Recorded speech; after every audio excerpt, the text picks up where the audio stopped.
안녕하세요. 40 초반에 이제 막 이혼한 여성이에요. 남편 하나 믿고 결혼했는데 남편과 시댁의 말도 안 되는 처사에 결국은 이혼을 선택했죠. 남자놈들은 다 거기서 거기다. 결혼하면 똑같다. 다 좋을 수만은 없다는 주변인의 말들에도 이혼을 선택한 건 정말 생각할수록 어이없는 시댁과 남편의 만행 때문이었네요. 글쎄요. 참고 살았어야 했을까요?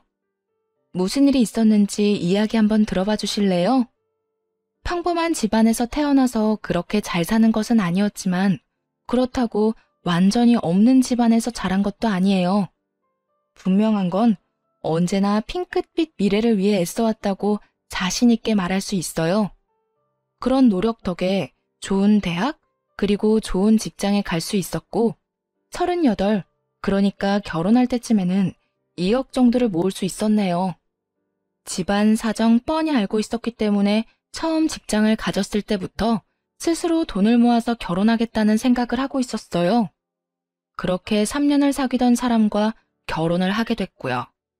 결혼식 비용과 집 비용까지 해서 2억이 조금 더 들었네요. 집을 살 때는 남편과 제가 2억씩 가져와서 총 4억으로 집을 구매했고요. 당연히 반반씩 내서 집을 샀으니 집은 공동 명의로 하게 됐죠. 저만의 집은 아니었지만 제 이름으로 된 집이 생겼다는 것만으로 행복하고 뿌듯한 기분이었네요. 지금까지 모아온 모든 돈을 집을 사는데 다 쏟아부었지만 전혀 아깝지 않은 기분이었죠.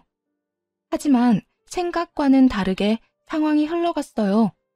결혼식 이후 최대한 아끼며 살았던 남편은 결혼 이후 씀씀이가 점점 커지더라고요. 결혼하면서 돈을 많이 썼으니 최대한 아껴서 다시 돈을 모을 생각을 하며 소비를 줄이고 있던 저와는 다르게 말이에요. 요즘 돈 많이 쓰는 거 아니야? 많이 쓰긴. 그냥 당신 덕분에 많이 아끼게 돼서 이제까지 참았던 소비를 좀 하는 것뿐이야. 걱정 마. 그 정도로 생각 없이 쓰진 않아. 호언장담하는 것을 보며 남편이 그간 돈을 많이 모아둬서 여윳돈이 좀 남았나 싶었어요. 게다가 결혼 전에 같이 허리띠를 바짝 졸라맸기 때문에 남편이 저러는 것도 이해는 할 수 있었죠. 무엇보다 한번 그렇게 주의를 주고 난 뒤부터 남편의 소비는 점점 줄기 시작했거든요. 그래서 다행이라고만 생각하고 있었는데 결혼한 지 2년 만에 문제가 발생했어요. 여보, 미안한데 이번 달 생활비는 못 줄 것 같아. 이번만 당신이 좀 어떻게 해주면 안 될까? 내가 해결할 수 있긴 한데 왜 돈이 모자라? 무슨 일 있어?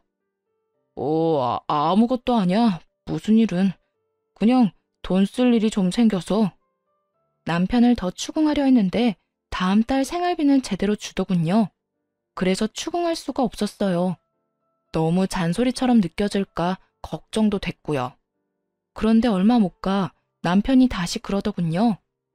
여보, 혹시 이 집, 내 지분 담보로 돈 좀 빌릴 수 있을까? 주택을 담보로? 갑자기 무슨 일인데? 사실은 우리 본가에 돈 쓸 일이 생겨서 돈이 좀 필요하거든. 시댁에 돈이 필요하다니 순간 할 말이 없었어요. 하지만 상식적으로 5천만 원이 넘는 돈이 필요할 이유가 없잖아요. 지금 아프신 것도 아니고 이사를 해야 하는 것도 아니고 아무리 생각해봐도 그 돈이 필요할 일이 딱히 없더라고요. 혹시 무슨 일 때문에 필요한 거야? 어머님, 아버님 갑자기 어디 아프셔? 그런 건 아닌데. 남편이 연신 눈치를 보며 우물쭈물거리더라고요. 사실 우리 결혼한 뒤부터 우리 어머니가 가전이나 가구가 오래됐다고 좀 바꿔달라고 하는 바람에 이것저것 바꿔주느라 돈을 좀 썼어. 그 이야기를 듣는데 속으로 한숨이 푹 나왔어요. 시댁집 가전, 가구가 오래돼서 바꿔줬다는데 나무랄 수는 없었지만 속이 답답했어요. 적당히 거절할 줄도 알아야 하는데 해달라는 대로 다 해준 모양이더라고요. 여태 아무 말 없이 그걸 다 해주고 있었던 남편을 보니 온갖 복합적인 생각이 다 들었네요.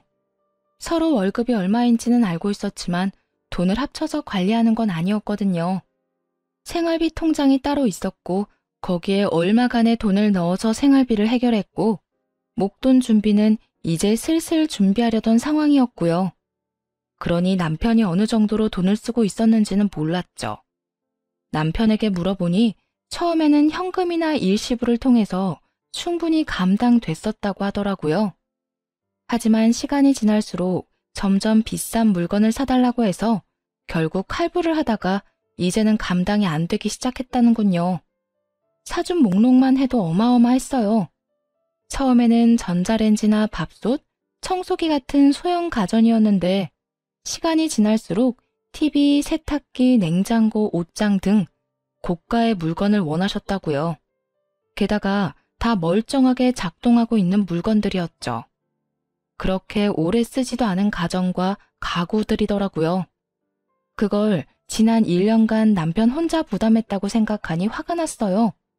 시모가 도대체 무슨 생각으로 이제 막 결혼한 아들에게 그런 걸 요구했는지도 이해할 수 없었고요. 하지만 갑자기 5천만 원이 필요한 이유는 따로 있더라고요.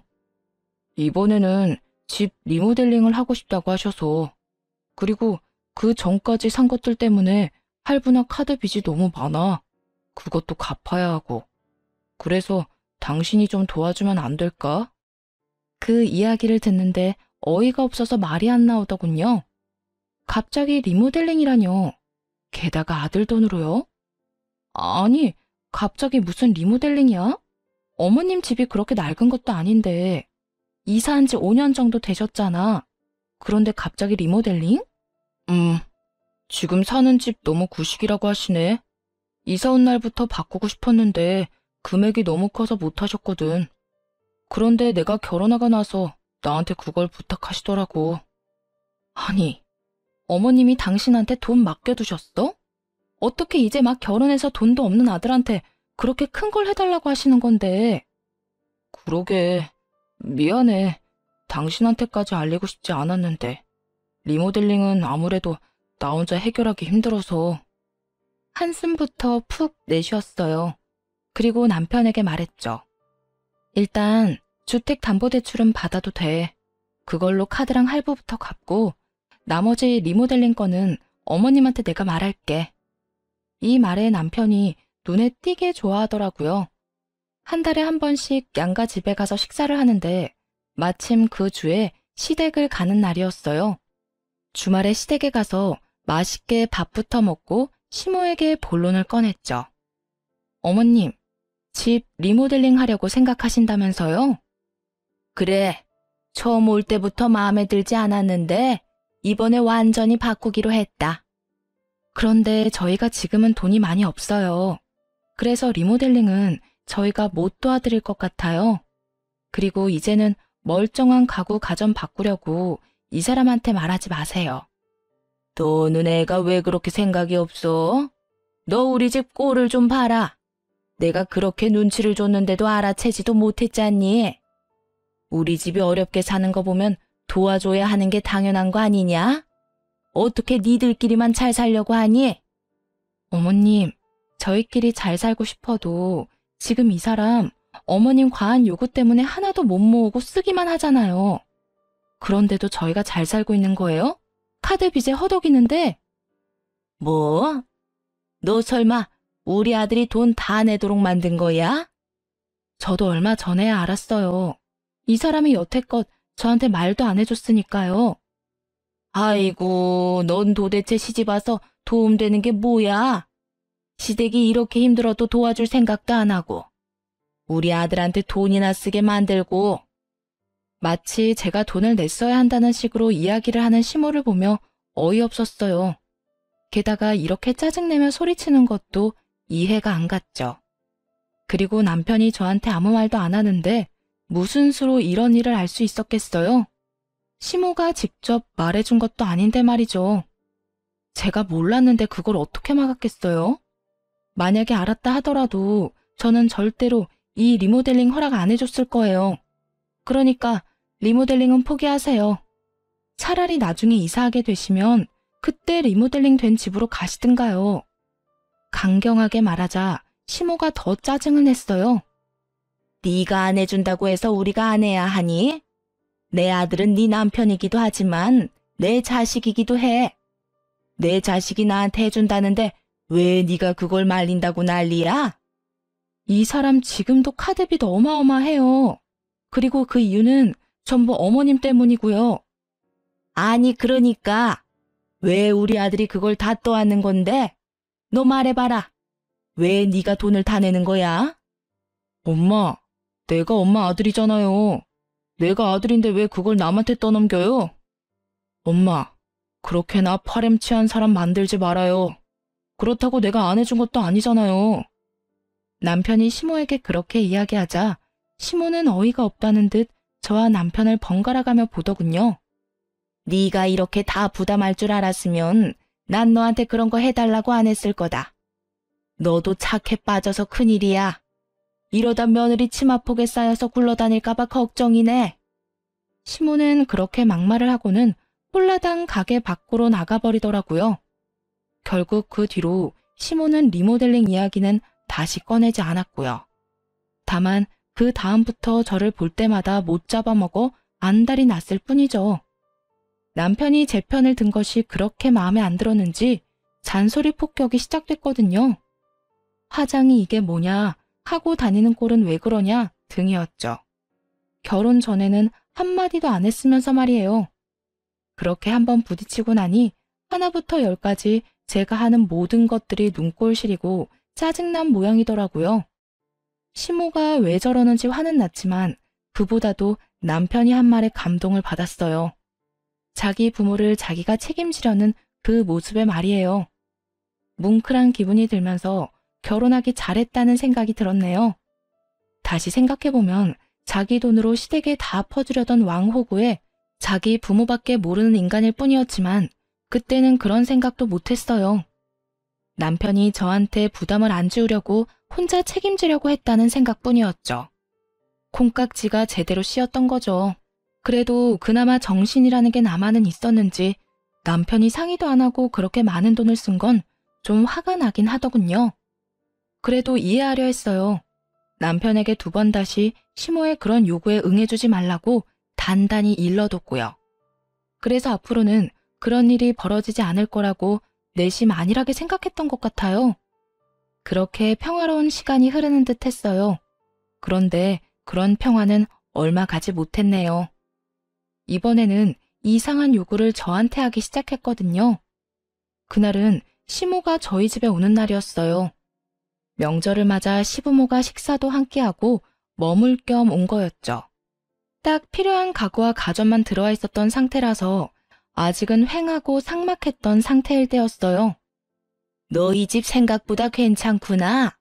이렇게 보니까 똑같은 평수라도 좀 더 커 보이고 인테리어도 잘 해놔서 따로 할 필요도 없겠고. 마치 집 보러 온 사람처럼 말하는 시모를 보며 의아했죠. 그런데 그 의아함이 경악으로 바뀌는 건 순식간이었어요. 시모가 남편을 향해 건넨 말이 그 원인이었네요.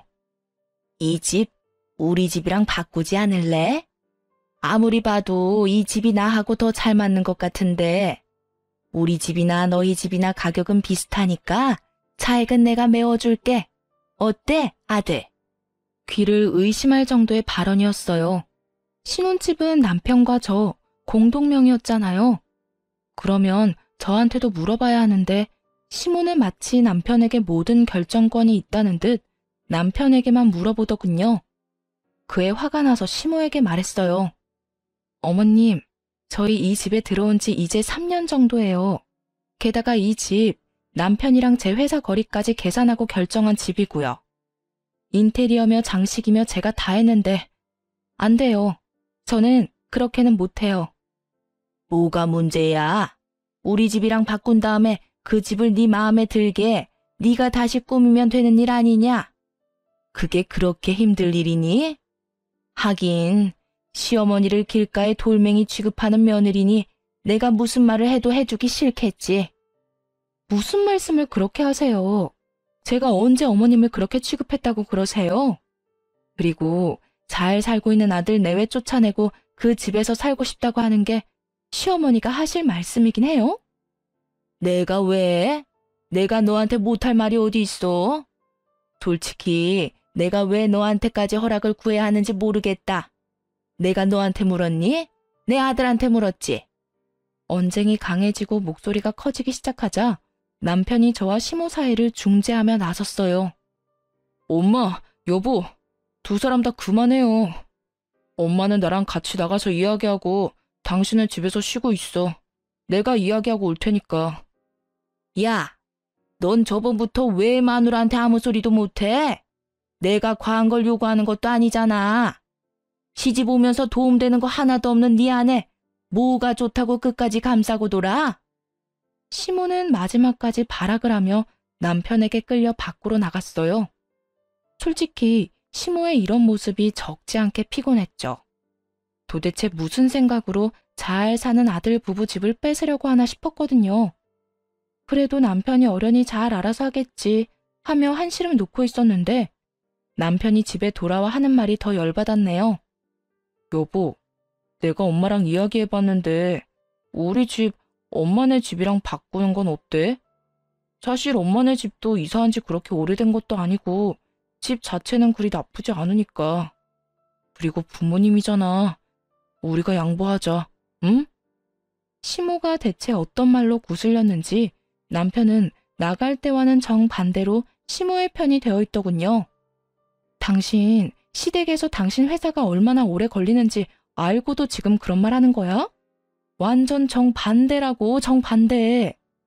게다가 이 집은 내가 손수 꾸몄잖아. 이거 인테리어 하느라 내가 얼마나 고생했는지 봤으면서 지금 그런 말을 하는 거야? 난 싫어. 절대로 싫다고. 아무리 생각해도 그때 리모델링을 거절한 것이 원인 같더라고요. 그거 말고는 이렇게 아나무인으로 구는 이유가 없잖아요. 하고 싶었던 리모델링을 못하게 돼서 불만이 있다며 시위하는 거로만 보였어요.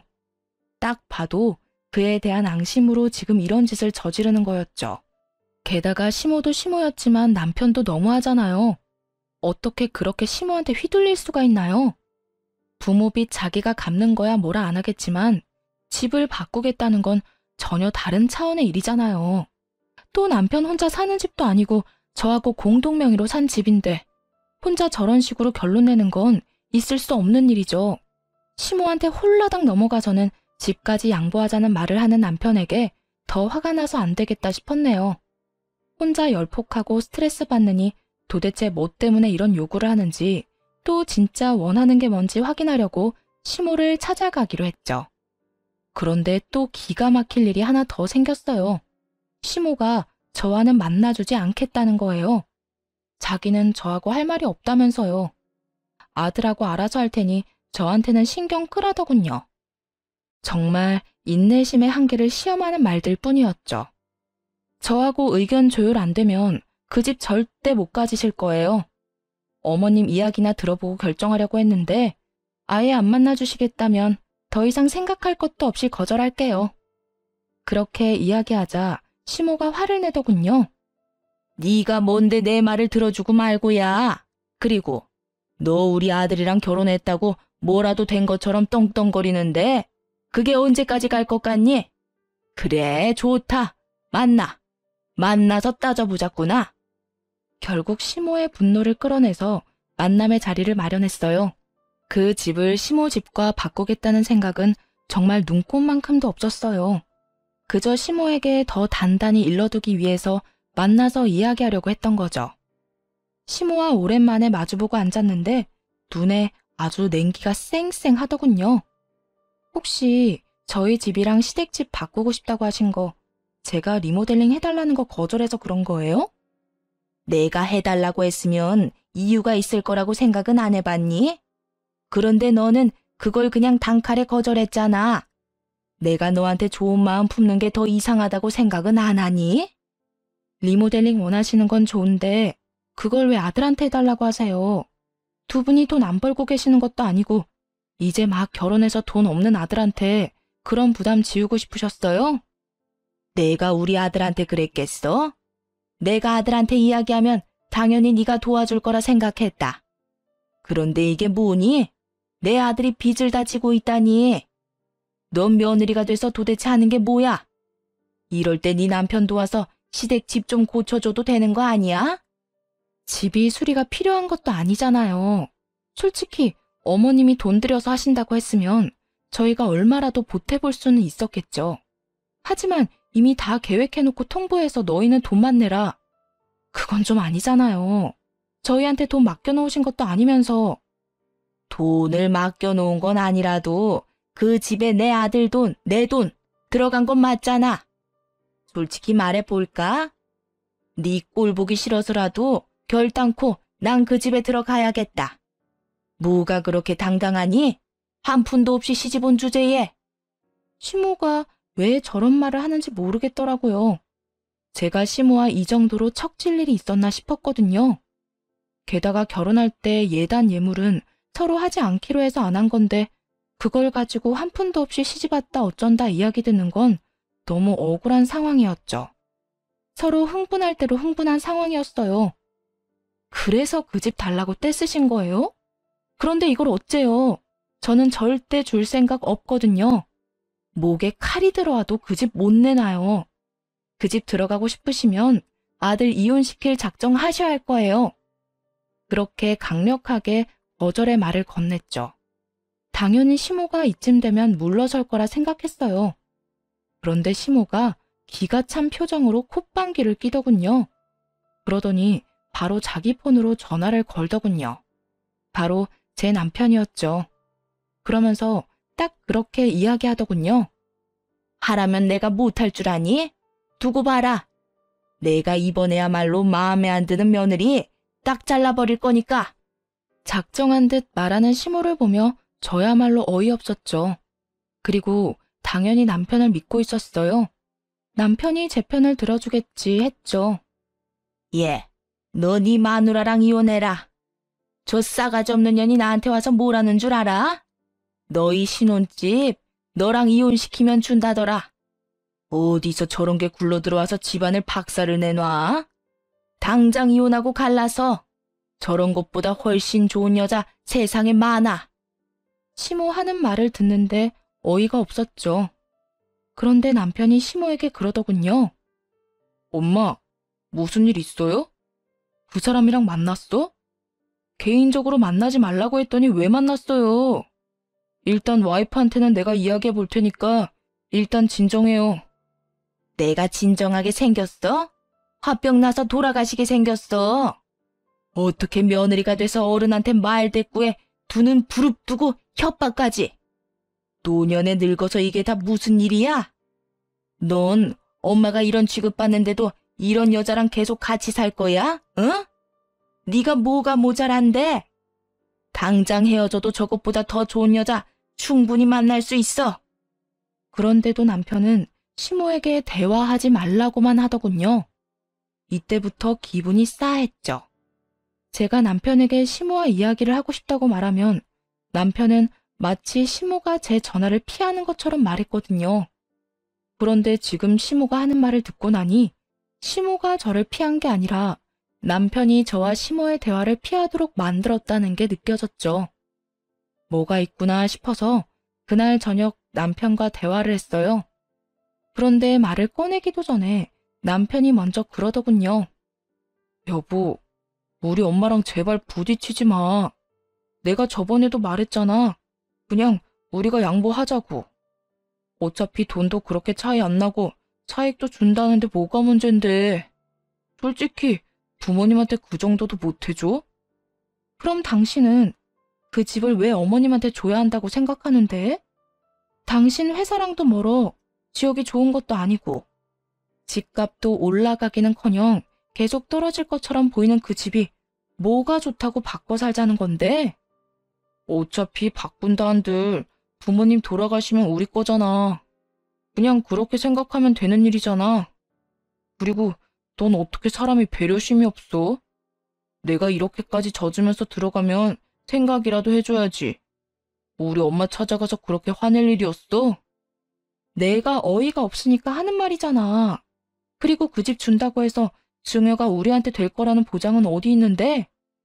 게다가 지금 우리 신혼집 하나부터 열까지 내가 가꾼 집이야. 이미 정이 가득 들었다고.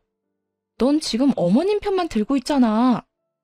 엄마 편을 드는 게 아니라 우리가 져주는 게 맞다는 이야기를 하는 거야. 어른한테 왜 이겨먹으려고 하는데? 살 만큼 산 노인들이야. 그런 어른들 원하는 거 하나 해주는 게 그렇게 힘들어? 힘들어, 짜증나고. 뭐가 됐든 난 이 집 바꿔주기 싫다고. 어른들 원하는 대로 해줄 거면 우리 엄마가 이 집 원해도 당신은 주자고 말할 수 있어? 네가 뭐든 너희 부모님한테 해주고 싶은 마음은 알겠는데 온전히 네 거일 때만 그렇게 해. 반반 부담해서 산 집으로 당신 부모님한테 효도할 생각 하지 말고. 넌 무슨 말을 그런 식으로 해? 나라고 마냥 좋아서 이러는 줄 알아? 엄마 저렇게 화내면 일단 좀 안정시켜 놓고. 안정을 시켜? 너랑 나랑 이혼하라고 말하는데? 됐어. 다 됐으니까 너도 이 집 당신 어머니한테 주고 싶은 생각이면 이혼하자. 이혼하고 이 집 팔아서 반반 나눠 가지면 되지? 아니면 너희 부모님이 이 집 갖고 나한테 2억 주던가. 그러면 계산이라도 깔끔하겠지. 무슨 허튼 소리야. 이혼은 무슨 이혼? 이혼은 절대 안 해. 집 바꾸면 당신은 다시 꾸미면 되잖아. 당신 그런 거 좋아하기도 하고. 그냥 그렇게 쓰자, 응? 어머니한테 리모델링 겸 예쁘게 꾸며서 선물해줬다 치고. 정신이 나갔는지 저딴 소리를 하는 남편을 보며 눈을 꾹 감았어요. 저놈한테 내 미래를 맡기는 게 현명한 선택인가, 이대로 휩쓸려 가는 게 맞는가 한참을 생각해봤는데 아무리 생각해도 이건 아니었죠. 남편에게 가타부타 말없이 그 언쟁을 끝으로 다음날 바로 이혼 전문 변호사를 찾아갔어요. 그리고 이혼 안 해주겠다는 남편과 이혼하고 싶다고 말했죠. 그렇게 남편에게 이혼 소장을 날리게 됐네요. 그리고 그 소장을 받은 남편놈은 마른 하늘에 날벼락 맞은 것처럼 경기를 일으키며 온갖 행패를 다 부리더군요. 화냈다가 얼렀다가 짜증냈다가 애원했다가 아주 원맨쇼 보는 기분이었어요. 그런데 웃긴 거 하나 알려드릴까요? 그 와중에도 이 집을 시모에게 넘기겠다는 생각에는 전혀 변함이 없었다는 거예요. 이 정도로 남편놈이 효자였나 싶을 정도였죠. 그렇게 열폭하는 남편을 두고 시모를 찾아갔어요. 남편놈 하는 꼴을 보니 이혼 이야기를 시모에게 말도 안 꺼낼 것 같아서요. 게다가 남편놈이 이 집을 시모에게 넘기는 걸로 한 발짝도 양보를 안 하니 어쩔 수 없이 제가 이야기하고 단판을 짓기로 했네요. 이혼하면서 챙길 수 있는 건 다 챙겨야 하지 않겠어요? 그렇게 시모를 찾아가 말했어요. 저희 이혼하기로 했어요. 그 집 갖고 싶으면 가지세요. 대신 이혼 사유는 시댁의 어거지와 괴롭힘 때문이니 그에 대한 위자료는 주셔야 할 거고요. 집 살 때 제가 지불한 지분, 다시 말해 이 집 절반에 해당하는 2억도 저한테 주셔야 해요. 이제 그 집에 전 아무 미련 없으니까 가져가든 말든 알아서 하시되 제가 받아야 할 건 계산 똑바로 해서 주세요. 그렇게 이혼하겠다고 말하자 처음에는 자신만만하니 이겼다는 표정을 짓던 시모가 당황한 표정을 짓더군요. 뭐? 2억? 무슨 2억? 우리가 왜 너한테 2억을 줘야 해? 왜 그 집에 네 지분이 있어? 그 집 우리 아들 돈으로 다 산 거 아니야? 무슨 소리예요? 그 사람이 말 안 했어요? 저희 반반 내고 집 샀거든요. 그래서 공동명의했고 제 지분이 절반이에요. 시모의 표정은 이 집이 공동명의라는 걸 전혀 몰랐다는 표정이었어요. 그걸 보고 저는 바로 감이 왔죠. 시모가 여태 저한테 아무것도 없이 시집왔다, 시댁이 힘들어 보이면 도와야 한다고 말했던 모든 것들이 다 그 집을 살 때 쓴 돈 때문이라는 걸요. 시모는 여태껏 제가 정말로 한 푼도 없이 시집을 왔다고 생각했던 모양이었어요. 그러니 남편을 통해 저한테 압박하듯 가전 가구 바꾸고 리모델링 비용까지 요구했던 거겠죠.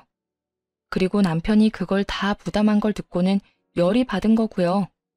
제가 집을 해오지 않았으니 그 정도는 해줘야 한다고 생각하고 생떼를 쓴 모양인데 그걸 남편이 다 지불했다고 하니 당황했겠죠. 게다가 집 바꿔달라는 요구도 제가 낸 돈이 없다고 생각했으니 저한테 발언권이 없다고 본 거예요. 그래서 계속 저와 부딪히기만 했던 거고요. 그럼 내가 준 2억은 그건 다 어디 갔어? 무슨 2억이요? 아드님하고 아줌마 사이에 돈이 어떻게 오간지 모르겠는데 집 살 때 그 사람이 2억만 들고 온 건 사실이거든요. 그래서 저랑 절반 나눠서 공동 명의로 집 산 거고요. 남편이 결혼할 때 2억을 모았던 건 사실이었어요. 그런데 시모가 따로 2억을 준 건 몰랐던 사실이었죠. 남편도 부모 도움 없이 돈 벌어서 준비한 사람이라고만 생각하고 있었거든요. 아예 저와 시모가 알고 있던 전체 자체가 달랐던 거였네요. 진실을 알게 됐다고 시모와 남편을 용서할 생각은 추호도 없었지만요. 이놈이 진짜 2억만 냈다고? 그럼 내 돈은 다 어쩌고? 난 당연히 자기 돈이랑 합쳐서 그 집 단독 명의로 산 줄 알았는데 이놈은 여태껏 도대체 무슨 짓을 한 거야? 시모는 완전히 뒤로 넘어갈 것 같았어요. 조금만 더 건드리면 진짜 쓰러질 것처럼 보였네요. 이제야 대충 이해가 갔어요. 남편 놈이 여태껏 시모 뒤치다꺼리 한 이유 말이에요. 바로 자기가 꿀꺽한 2억 때문이었던 거였죠. 시모는 자기 아들이 집을 해왔으니 며느리인 저한테 뭐라도 요구하려고 돈 내라고 한 거였고, 남편 놈은 그 이야기를 하려면 자기가 2억을 어디다 썼는지 알려야 하니 말도 못하고 자기 선에서 해결하려다가 결국 이렇게 펑 터진 거였네요. 이게 다 중간에서 저와 시모를 둘 다 속인 남편 탓인 거죠. 물론 남편 탓이 컸다 하더라도 저를 괴롭히고 어이없는 요구를 한 시모가 잘못하지 않은 건 아니죠. 결론은 둘 다 똑같이 멍청하고 저열한 인간들이었다는 점이죠. 모르죠. 그 인간이 어떤 짓을 한 건지. 근데 이미 저는 남편한테 이혼 소장 날렸고 이혼은 정해진 순서거든요. 제 돈 2억은 누가 내놓든지 내놔야 될 거예요. 이혼 판결 나면 어떻게든 줘야 하겠지만. 이렇게 말하자 시모는 순식간에 태세를 전환해 부드러운 목소리로 말했어요. 아가, 내가 이 일에 대해 좀 알아봐야겠는데 시간을 조금만 줄 수 있겠니? 집을 달라고 한 건 진짜 일부러 그런 거 아니야. 그 집 달라고 안 할 테니까, 응? 나는 몰랐어. 우리 아들이 집 살 때 돈 다 낸 줄 알고. 그러니까 이혼은 없던 일로 해줄 수 있니? 없던 일로 하기엔 피차 너무 멀리 온 것 같은데요. 갈 때까지 갔고 서로 상처받을 만큼 상처받았으니 이쯤에서 그냥 영 끊고 남으로 돌아가는 게 맞는 것 같아요. 이혼 번복 없을 거예요. 알고 나니 더 정 떨어지는데 무슨. 그놈은 여태 좋은 남편, 좋은 아들 흉내내더니 본성 터진 거 보니 이혼 이야기 잘 꺼냈다 싶네요. 시모가 어떻게 나오든 자리를 박차고 일어섰어요. 이제야 시모는 제 손을 붙잡으며 애원하듯 쳐다보더군요. 저는 그 손을 탁 치웠어요. 둘 사이에 무슨 일이 있었는지 모르겠지만 알아서 잘 푸시고 돈도 둘이서 알아서 해결 보세요. 앞으로 볼 일 없었으면 좋겠네요. 그렇게 시모에게 야멸차게 말하고 나왔는데 시모가 뒤에서 허둥대는 게 느껴지더군요. 상황이 어떻게 됐는지 확인하려고 자기 아들에게 전화하려는 것 같더라고요. 잠깐만 기다려봐. 우리 아들 불러서 이야기해보자. 응? 이렇게 우리끼리 이야기하고 끝내지 말고. 그 말에 남편과도 담판이 필요하다는 생각이 들었어요. 삼자 대면으로 만나서 이야기하면 잘잘못을 더 명확히 가릴 수 있을 테니 남편을 만나기로 했죠. 남편이 가게로 오고 저와 시모가 같이 앉아있는 걸 보더니 아주 당황한 듯 물었어요. 두 사람이 무슨 일로? 너 내가 준 2억은 어쨌어? 그걸로 집 살 때 보탠 거 아니었어? 너 나한테는 집 살 때 다 보태서 샀다며. 그래서 난 여태까지 너희 신혼집이 네 단독 명의인 줄 알았다. 그런데 알고 보니 너 2억만 했다며? 이게 다 무슨 일이야? 엄마, 그게... 남편은 안절부절 못하며 저와 시모의 눈치를 보더니 그 자리에 털썩 무릎을 꿇고 싹싹 빌었어요. 여보, 난 상황이 진짜 이렇게 될 줄 몰랐어. 나쁜 생각으로 그런 거 절대 아니야. 당신이 2억 가지고 온다니까 나는 엄마한테 받은 돈으로 집 사면 될 거라고 생각했고 남은 돈은 놔뒀다가 목돈 필요할 때 쓰려고 했지. 정말이야. 남편이 저한테 싹싹 빌었어요. 하지만 저한테만 빌어서 될 일은 아니었죠. 시모는 눈이 시뻘겋게 실핏줄이 다 터져서는 자기 아들을 잡아먹을 것처럼 쳐다보고 있었거든요. 그런데 왜 이렇게 된 거야? 내 2억으로는 집 샀다고 치고 그럼 네가 모았던 2억은 어디다 다 갖다 썼는데? 결혼하면서 사고 싶었던 것들 좀 샀고 나머지는 엄마가 바꿔달라는 가전이랑 가구 샀는데 다 들어갔잖아. 솔직히 엄마는 나한테 따질 상황은 아니지. 빌빌대던 남편은 시모에게는 도리어 화를 내며 짜증을 팍 냈어요. 내가 잘못하긴 했는데 엄마도 너무한 거 아니야? 이제 막 결혼한 아들한테 그런 거 해달라고 하면 어떻게 하자는 건데? 그나마 그 돈이라도 있었으니 엄마가 해달라는 대로 해준 거야. 그 돈 나한테 쓴 것보다 엄마한테 쓴 게 더 많거든? 뭐? 아이고 내 머리야. 이 정신 나간 아들론 좀 보게. 그럼 2억 중에 얼마나 남은 거야? 나한테 해주고 남은 돈 있을 거 아니야? 내가 차랑 시계랑 또 바꿔야 하는 것들 사느라 한 7천만 원 정도 쓰고 엄마가 해달라는 거 다 해주다 보니 1억 넘게 들었고. 아니, 내가 뭘 그렇게 해달라고 했다고? 내가 1억이나 썼다는 말이야? 엄마 무조건 최고급으로 해달라면서 침대, 소파, 옷장에 싱크대까지 싹 다 바꿨잖아. 게다가 그뿐인 줄 알아? TV부터 세탁기, 건조대, 냉장고 안 바꾼 게 없어. 그거 하나당 얼만지 알고는 있어? 엄마가 지금 쓰고 있는 4인용 소파만 해도 500만 원이 넘어. 엄마가 해달라는 거 해주는데 돈이 엄청 많이 들었거든? 남편 말을 들으니 참 어이가 없었죠. 아무리 그 돈이 시모 돈이라고 해도 시모가 해달라는 대로 다 최고급으로 사주면 나만 하질 않잖아요. 게다가 한두 개 바꾼 것도 아니고 세간살이를 거의 다 고급품으로 바꿨으니 1억이 나올 만도 하죠. 어쩐지 시댁에 가겠다고 했을 때 남편이 뜯어말리던 이유가 그거였어요. 아마 시모가 아들이 사줬다는 말을 할까봐 걱정한 거죠. 물론 시모는 그게 며느리 통장에서 나왔다고 생각하고 있었겠지만요. 그럼 남은 3천만 원은 어쨌냐? 그거라도 내놔. 내 돈 돌려받아야겠어. 제가 알기로 남편에게 남은 돈은 없었어요. 오히려 빚을 냈으니 아예 그 돈도 다 쓴 거겠죠. 그런데도 시모에게는 돈이 남은 것처럼 말했나 보더군요. 그러면 자기가 한 잘못이 조금이라도 덜어질 거라 생각했나 봐요. 그건 사람들 만나면서 다 썼고. 그래서 한 푼도 없다는 뜻이야? 2억이 그 큰 돈이 2년 만에 홀라당 날아갔다고? 미쳤어. 도대체 그 큰 돈을 어떻게 그렇게 다 써? 엄마 때문이라고 했잖아. 비싸고 좋은 것만 요구할 땐 언제고 이제 와서 왜 엄마 잘못은 없는 것처럼 말하는데? 야 이놈아, 내가 그게 내 돈인 줄 알았으면 그렇게 해달라고 했겠어? 다 네 마누라 돈으로 낸다고 생각하고 무조건 비싸고 좋은 걸로 해달라고 했지. 그 돈이 내 돈인 줄 어떻게 알았겠냐고. 알았으면 절대로 펑펑 쓸 일 없었을 거다. 시모 이야기에 어이가 없더군요. 제가 시집 오면서 돈 한 푼 안 갖고 와서 괘씸한 마음에 남편을 통해 제 돈을 뜯으려고 했다는 그 생각 자체가 너무나 쪼잔하고 비겁하잖아요. 그 전엔 시모가 남편에게 당했다는 생각에 불쌍하다는 생각이 아주 조금 들기도 했었는데 이 이야기를 들으며 그 생각이 순식간에 날아가 버리더군요. 시모 딴에는 자기 생각이 참 좋았다고 생각했겠죠.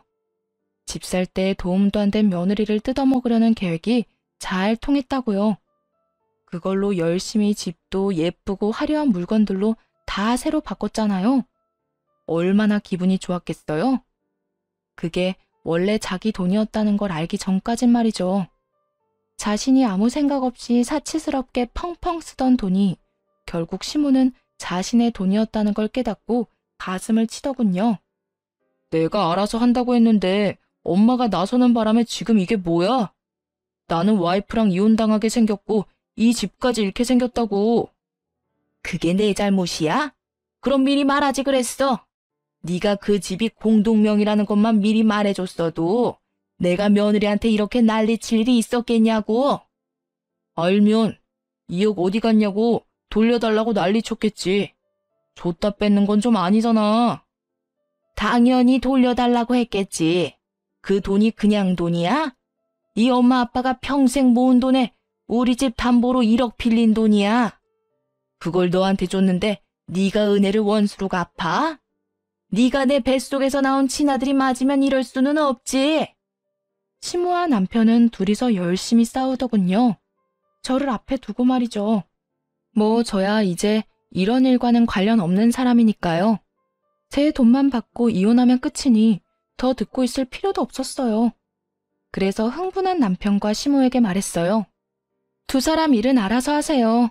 이혼은 무조건 할 거니까 돈 어떻게 구할 건지 상의들 하시고요. 자기 꾀에 자기가 넘어간 시모와 전 남편은 한숨을 푹 쉬더군요. 그렇게 둘이 서로 싸우는 걸 뒤로하고 속이 다 후련해졌네요. 이제 제 길을 갈 일만 남았으니까요. 하긴 모든 것이 다 드러난 상황에서 저더러 이 결혼을 유지해달라는 것만큼 염치 없는 일이 또 어딨겠어요. 며느리 골수 빼먹으려던 시모나 그런 시모 속여서 시모 돈으로 열심히 사치나 일삼던 남편놈이나 저한테 면목 없기로는 마찬가지인 상황이었으니까요. 그렇게 저희 부부는 이혼 판결이 났고 완전히 갈라섰어요. 혼인 기간이 길지 않아 가져온 만큼 다시 가져가게 됐고 큰 금액은 아니지만 남편에게 위자료를 받게 됐고요. 아무래도 이혼의 큰 사유가 시댁과 남편의 사치 때문이라 남편은 제게 2억하고도 조금 넘는 돈을 줘야 했네요. 그래서 그 신혼집은 이혼하면서 결국 팔 수밖에 없었죠. 남편이 자기 이름으로 대출받은 5천만 원은 집을 팔면서 은행에 자동으로 상환됐으니 전 남편에게 남은 돈은 1억 정도뿐이었겠네요. 그마저도 시모가 자기 돈 2억 갚으라며 닥달하는 바람에 결국 그 1억마저도 다 뺏겨버렸다고 하더라고요. 그렇게 빈털터리가 된 전 남편은 갈 곳이 없으니 결국 시댁으로 들어갔다고 들었어요. 전 시모가 자기 아들 볼 때마다 욕을 하며 돈을 달라고 빚쟁이처럼 굴어대니 사람이 아주 진이 다 빨렸는지 늙어가고 있더라고요. 시모는 아들놈에게 받은 돈 1억으로 시댁집을 담보로 빌린 빚부터 갚았다고 해요. 그걸 갚아야 이자가 안 나가니까 그렇게 했겠죠. 그걸 갚고 나니 나머지 1억 생각이 안 날 수가 없었겠죠. 집에 있는 아들놈한테 아주 닥달을 했나 보더라고요. 전 남편 친구 와이프한테 사정을 들었는데 참 딱하더군요. 전 남편이 쉬는 날 또는 저녁 시간에 일하고 집에 돌아와서 쉬려고만 하면 아주 득달같이 달려와서 쓴소리를 했답니다. 지금 쉴 틈이 어딨냐고 당장 가서 일이라도 해서 내 돈 1억 갚을 생각이나 하라고요. 배달이든 택배든 뭘 해서라도 갚으라고 아주 난리도 아니었대요. 결국 전 남편 놈은 그런 자기 엄마 등살을 이기지 못해 시댁에서 나와서 월세방을 빌려서 살고 있다고 하더군요. 전 남편 놈이 결혼 후 1, 2년 동안 씀씀이가 엄청 커졌었잖아요. 차도 좋은 거, 시계도 비싼 거, 정장이나 구두 같은 것도 비싼 걸로만 사서 쓰면서 이제는 중저가 브랜드는 눈에 차지도 않은 모양이더라고요. 뭐 씀씀이가 커지면 다시 돌아가는 게 거의 불가능하긴 하죠.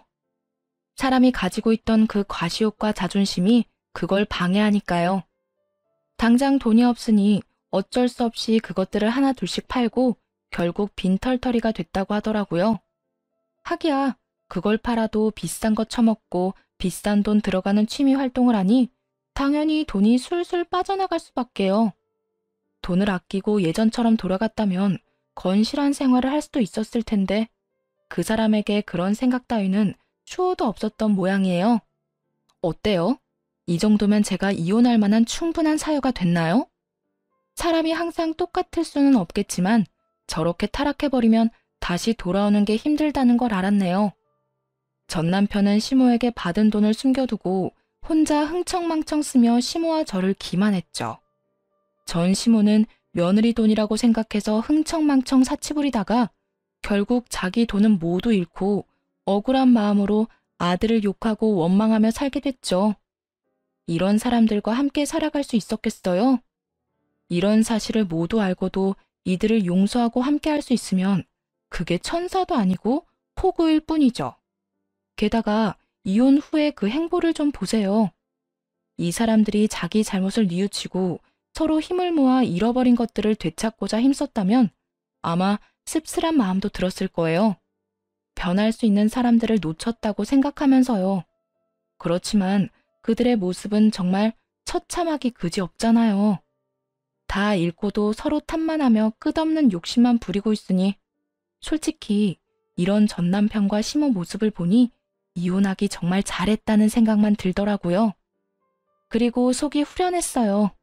저런 인간들이랑 이제는 완전 남이라는 것이요. 글 읽으시는 분들도 아니다 싶을 때는 빨리 떠나세요. 잘못된 선택은 착한 사람을 호구로 만들거든요.